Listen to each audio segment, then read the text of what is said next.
Bonjour à tous et à toutes.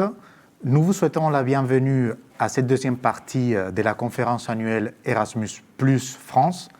Elle sera consacrée à répondre de manière claire aux questions qui ont été posées la semaine dernière pour les secteurs éducation des adultes. Nous attirons votre attention sur le fait que le guide Erasmus Plus 2021 n'est pas encore apparu à ce jour.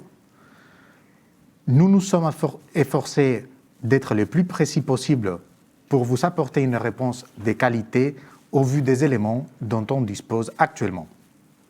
Cependant, certains éléments de réponse que nous vous donnerons resteront à confirmer à la parution du guide. Il est important que vous restiez informés de toutes les actualités de l'agence Erasmus+, en vous abonnant à la newsletter depuis notre site agence.erasmusplus.fr. Enfin, si vous souhaitez revoir ou partager les contenus des séquences de la séance précédente qui a eu lieu le jeudi 14, les vidéos seront accessibles à partir du 25 janvier sur la chaîne YouTube de l'agence Erasmus+, France Éducation et Formation. Bonjour à toutes et à tous. Alors, nous avons reçu un certain nombre de questions qui sont relatives au secteur éducation des adultes. Et plus précisément, en fait, vous vous interrogez sur la différence entre le secteur éducation des adultes et le secteur de l'enseignement et de la formation professionnelle principalement. Il y a aussi un point sur lequel on va revenir avec Israël, c'est sur la différence entre le secteur éducation des adultes et jeunesse, puisqu'il arrive fréquemment qu'il y ait aussi maintenant des confusions entre ces deux secteurs. Mais revenons d'abord ensemble sur la définition du secteur éducation des adultes. Donc pour vérifier que vos projets s'inscrivent bien dans ce secteur, répondez le plus précisément et le plus concrètement possible à deux questions. Première question, c'est qui ? Qui sont les publics à qui vous souhaitez proposer des activités européennes ou des activités transnationales ? Donc, soit le public qui va participer à ces activités est composé de personnel de l'éducation des adultes au sens d'Erasmus+, c'est-à-dire de professionnels, qu'ils soient bénévoles ou salariés, qui exercent dans un musée, dans une collectivité territoriale, dans une association d'éducation populaire, dans une bibliothèque, dans une société coopérative, et il y en a encore beaucoup d'autres. Soit ce public, qui va participer aux activités de mobilité, est composé d'apprenants adultes au sens d'Erasmus+, c'est-à-dire des personnes qui ont plus de 18 ans et qui ont quitté ou terminer un parcours de formation initiale ou de formation professionnelle continue. Alors, je vous renvoie au travail que nous avons effectué ensemble jeudi, que vous pouvez revoir tranquillement dans les replays. Les apprenants adultes sont les utilisateurs finaux de vos projets à l'heure actuelle. À partir de 2021, ils peuvent aussi être groupe cible de vos projets, au même titre que les personnels de l'éducation des adultes. Une fois que vous avez décrit les groupes cibles et les utilisateurs finaux de vos projets, répondez à la question « Quoi ?». Vous allez ainsi développer le contexte dans lequel se trouvent vos publics, ce qu'ils font. Et ce sont ces activités qui vont permettre de cibler ou de vérifier le secteur dans lequel votre projet s'inscrit. Voilà, pour mettre un peu de lumière sur cet aspect, il faut comprendre que dans les secteurs d'enseignement et formation professionnelle, on place les projets qui ciblent un public, qui se forme en métier, qui renforce ses compétences techniques ou pédagogiques pour travailler. C'est vrai qu'avec Estelle, on a vu pertinent de voir aussi la différence qu'il existe aussi avec les secteurs jeunesse, même si on n'a pas eu de questions, et on va quand même l'expliquer parce que parfois il y a des hésitations. Donc pour distinguer les secteurs éducation des adultes et les secteurs jeunesse dans Erasmus+, les secteurs jeunesse est le seul secteur qui se définit notamment par une tranche d'âge. entre 13 et 30 ans.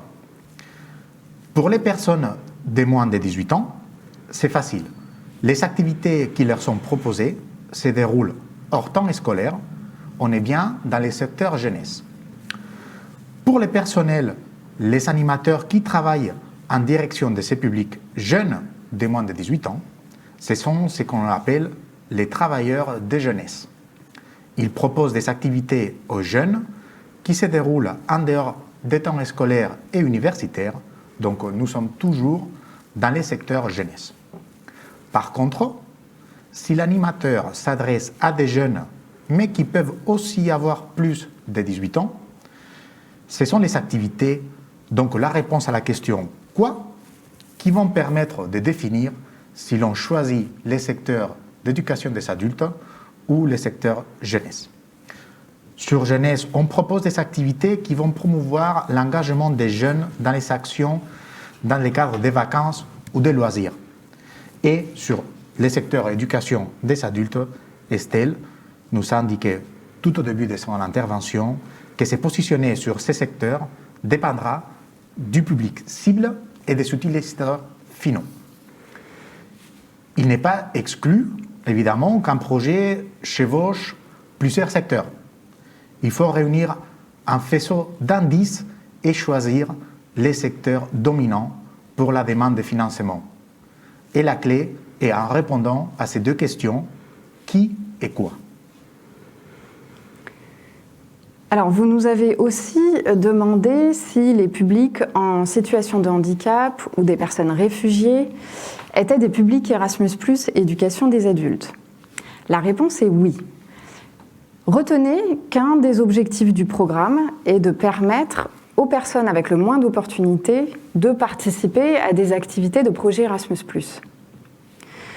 Alors, sachez qu'un travail est en cours à l'agence pour définir des critères précis qui vont déterminer ces publics avec le moins d'opportunités. En termes géographiques, donc si ces publics viennent de quartiers politiques de la ville, de zones rurales. En termes économiques, ça peut être les étudiants boursiers. Si ces personnes rencontrent des difficultés d'apprentissage, elles sont en situation de handicap ou elles se trouvent devant des difficultés de santé. Il est aussi prévu un financement additionnel pour l'organisation d'envoi, c'est-à-dire la structure qui dépose le projet, qui candidate et qui organise les mobilités. Alors, ce financement sera destiné à accompagner la participation de ces publics au programme. Donc, il s'agira d'un montant forfaitaire alloué par mobilité. Il sera également possible pour des situations particulières de demander des coûts exceptionnels. Il s'agit dans ce cas de montants calculés aux frais réels, sous conditions, et donc je vous invite à aller voir ces conditions dans le guide du programme lorsqu'il sortira. Un exemple de coût exceptionnel, ça peut être de la location de matériel pour faciliter la logistique de personnes à mobilité réduite. Alors, en plus des financements, il sera possible d'utiliser les visites préparatoires pour préparer des mobilités. Donc vous le voyez, il s'agit d'une priorité transversale dans laquelle doivent s'intégrer en fait tous les projets. Très bien, nous avons vu la théorie, maintenant nous allons au cas pratique. Estelle, j'ai une question, quelques questions pour toi et nos participants. Pourrais-tu, et vous qui vous nous regardez depuis chez vous, nous dire si un jeune entre guillemets, de 18 ans, ni scolarisé ou étudiant, mais membre d'une structure d'éducation des adultes, pourrait-il bénéficier d'une mobilité dans ces secteurs? Alors, vous avez eu le temps de réfléchir? Oui ou non, ça va vite. La réponse est oui. Nous sommes bien en présence d'un apprenant adulte au sens d'Erasmus+. Donc, d'ailleurs, sur la diapositive, vous voyez qu'il y a des guillemets à jeunes, et ces guillemets sont très intéressants. Parce qu'effectivement, dans vos candidatures, décrivez bien qui sont ces jeunes. Ici, on voit bien que c'est une personne de plus de 18 ans, sortie de tout système de formation initiale ou continue. Alors maintenant, il faudrait creuser la question quoi ? Très bien, question suivante. elle a été posée par une association. Est-ce qu'une formation sur les institutions européennes est valable pour un groupe d'adultes qui sont membres de cette association dans un projet KA1? Alors déjà, peut-être qu'on peut redire ce que c'est que KA1. Oui, donc KA1, dans notre jargon Erasmus+, est l'action clé numéro 1 et dite de mobilité d'individus. Alors, est-ce que vous avez eu le temps de réfléchir derrière vos écrans? Moi, je trouve qu'il est difficile de répondre clairement, soit par un oui, soit par un non. En effet, en ce qui concerne la thématique, là, on peut dire que oui, formation sur les institutions européennes, sans plus de détails, à première vue, on est sur une thématique éligible. Il faudrait néanmoins expliquer à quoi va servir cette formation, dans quelle activité d'apprentissage non formelle elle peut être inscrite. Et puis là, il nous manque des précisions sur le groupe d'adultes. Est-ce que ce sont des personnels? Est-ce que ce sont des apprenants au sens d'Erasmus+, éducation des adultes? On ne sait pas. Et puis, pourquoi les envoyer se former sur des institutions européennes? Donc ça, c'est des éléments que nous devons retrouver dans vos candidatures lorsque vous déposez votre demande de financement. Dans un exercice de continuité pour la compréhension du public éligible, il est indispensable de bien vérifier la définition apprenant adulte. Et il faut les vérifier dans la circulaire qui est publiée au BOEN, donc le bulletin officiel de l'éducation nationale. Chaque année, une circulaire est publiée dans ce bulletin officiel qui est intitulée comme suit: Erasmus+ appelle à proposition relative au programme de l'Union européenne pour l'éducation, la formation, la jeunesse et les sports Erasmus+. Cette circulaire complète les informations pour la France contenues dans l'appel à proposition annuel publié au journal officiel de l'Union européenne. Donc, c'est dans cette circulaire que vous pourrez vous assurer de l'éligibilité des personnes à qui vous souhaitez proposer une expérience de mobilité.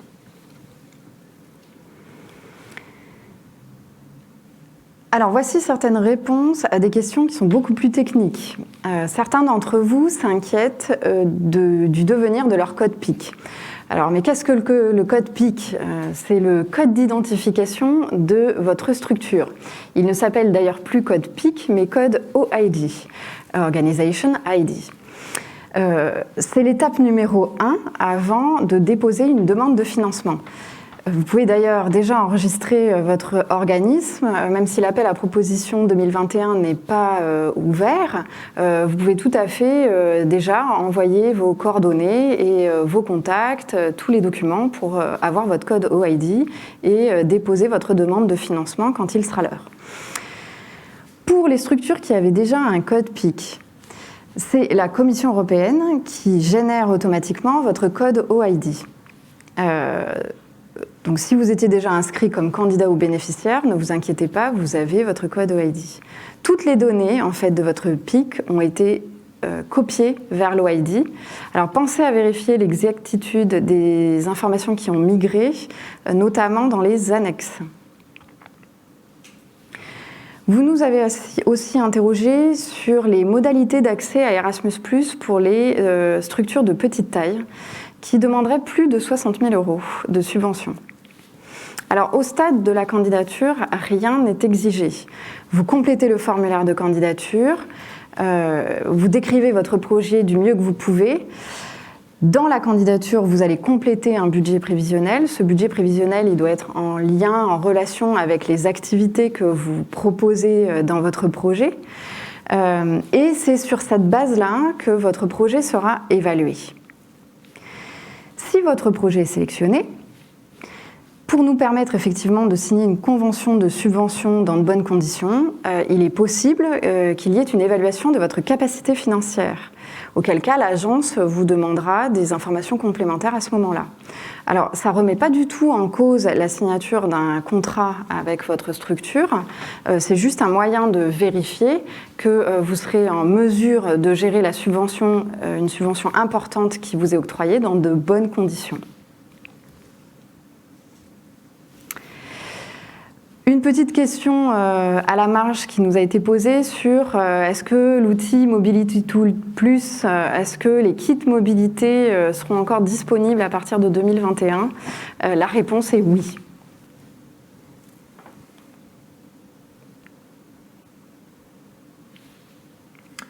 Et voici la diapositive concernant les actualités Erasmus+. Donc, chère Estelle, chers participants, nous avons connu une situation inédite en 2020 avec l'épidémie de la Covid-19 et nous avons été confrontés à des situations parfois stressantes lors des mobilités Erasmus+. Alors, très rapidement, l'agence a pris les dispositions nécessaires pour mettre en application les clauses de force majeure pour l'ensemble des activités et mobilités, soit physiques, soit hybrides, reportés ou annulés. Nous vous suggérons de prendre connaissance de ces dispositions en visitant notre site de Pénélope Plus dans la rubrique Information Covid-19. Aussi, pour toute situation particulière, et par exemple une demande des reports de contrats, d'allongement de durée, d'éligibilité, nous vous invitons à vous rapprocher de votre chargé de projet au sein de l'agence. Quelques questions aussi sur le Brexit. Donc, sachez que les projets qui ont été financés sur l'action clé 1 ou sur l'action clé 2 dans le cadre des appels à propositions 2020 et antérieurs ne seront pas modifiés. Les activités, les mobilités restent éligibles. Vérifiez néanmoins évidemment les conditions d'entrée au Royaume-Uni qui s'appliquent dorénavant, notamment pour la nécessité de visa et les conditions d'assurance santé sur le portail interministériel qui est dédié au Brexit. Je vous donne l'adresse www.brexit.gouv.fr. À partir de l'appel à proposition 2021, le Royaume-Uni ne participe plus au programme Erasmus+. Donc le Royaume-Uni ne peut plus être identifié comme pays-programme pour intégrer des projets de mobilité ou de coopération. Des précisions sont attendues de la part de la Commission européenne dans les prochaines semaines. Donc on vous tiendra informé. Sur la plateforme Pénélope Plus, vous trouverez toutes les informations actualisées sur notre page Brexit. Là, vous avez à l'écran les calendriers d'appel à proposition d'Erasmus+, pour l'année 2021. Pour rappel, les appels à proposition sont publiés une fois par an. Cette année, le calendrier est un peu bousculé, puisque le guide du programme est attendu pour le printemps, comme on a dit précédemment. Néanmoins, nous pouvons vous indiquer des périodes pour que vous puissiez vous faire une idée. En fin octobre 2020, nous avons clôturé la date de dépôt pour les demandes d'accréditation. Je vous rappelle que l'accréditation est une nouvelle modalité pour rentrer dans les programmes et mener des projets de mobilité relevant de l'action clé numéro 1 d'Erasmus+. Les dossiers sont actuellement en cours de consolidation et nous publierons le 26 février la liste d'organismes accrédités. Alors, un mot sur l'appel à proposition accréditation.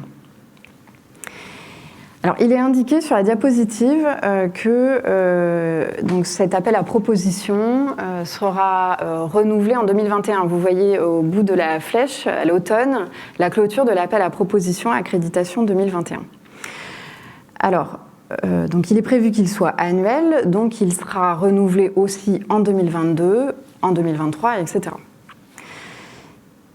D'autre part, il est important de noter que tout type d'organisation peut demander une accréditation. Alors, on l'a évoqué à plusieurs reprises, donc je ne vais pas revenir sur les modalités d'accès à l'action clé 1.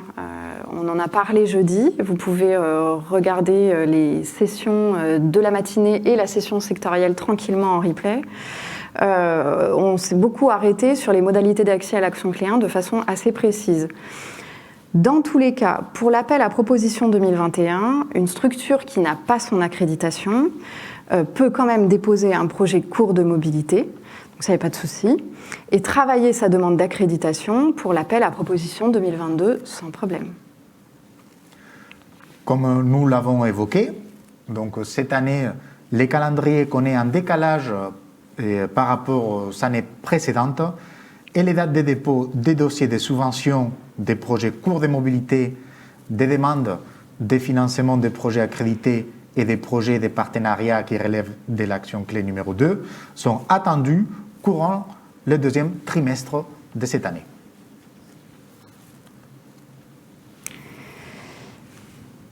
Enfin, pour vous aider à demander un financement sur le secteur éducation des adultes, voici quelques outils et ressources. Alors, nous vous rappelons que nous mettons à votre disposition un parcours d'accompagnement. L'objectif de ce parcours, c'est de vous aider à passer de votre idée de projet au formulaire de candidature. Bon, mais on pense avec Israël que ce n'est pas une bonne idée de directement passer de votre idée à la complétion du formulaire de candidature. Donc on vous propose une étape intermédiaire. La première étape, c'est de regarder, de visionner le webinaire « Comment passer d'une idée à un projet Erasmus+ sur le secteur éducation des adultes ». Ensuite, suite au visionnage de ce webinaire, il est probable que vous ayez des questions. Donc nous vous attendons lors de sessions de questions-réponses que nous organisons tous les mois. N'hésitez pas à vous inscrire sur le site de l'agence. Et puis suite à ces sessions de questions-réponses, peut-être que vous serez prêt à demander un financement et auquel cas, n'hésitez pas à participer aux ateliers d'écriture qui sont là pour vous aider justement à travailler votre idée de projet pour arriver à la complétion du formulaire de candidature dans les meilleures conditions possibles. En tout cas, on l'espère. Ces ateliers sont déjà programmés pour l'appel à proposition 2021, même si celui-ci n'est pas sorti, ce n'est pas grave. Nous, on vous propose de commencer à travailler votre idée de projet dès maintenant. La semaine prochaine, vous avez la session 2 de l'atelier et puis en février, une session 3. Donc, vous pouvez d'ores et déjà aller voir les informations que nous mettons à votre disposition, notamment sur la plateforme EPAL. Excellente transition. Donc, sur la plateforme EPAL, je ne refais pas le pitch sur la plateforme EPAL, qui est la plateforme européenne pour l'éducation et la formation des adultes. Vous y trouvez tout un tas de ressources, mais plus particulièrement, vous avez un module de recherche de partenaires que vous pouvez activer dès maintenant. Pour rechercher des partenaires, vous avez aussi les rencontres européennes à votre disposition. Et puis, une fois que vous êtes prêt à candidater, et ça, ce sera une fois que le guide du programme sera sorti, nous vous attendons sur Mon Projet Erasmus+, donc la plateforme des candidats et des bénéficiaires Erasmus+, à partir de 2021. Actuellement, toutes les ressources sont sur Pénélope+, mais tout migrera vers Mon Projet Erasmus+, très rapidement. Si vous êtes encore dans l'expectative et que vous avez des questions, n'hésitez pas à nous écrire. Israël et moi sommes derrière l'adresse promotion.educadulte@agence-erasmus.fr. Et nous sommes évidemment aussi sur les réseaux sociaux de l'agence. Donc à très vite, à très bientôt pour répondre à toutes vos questions.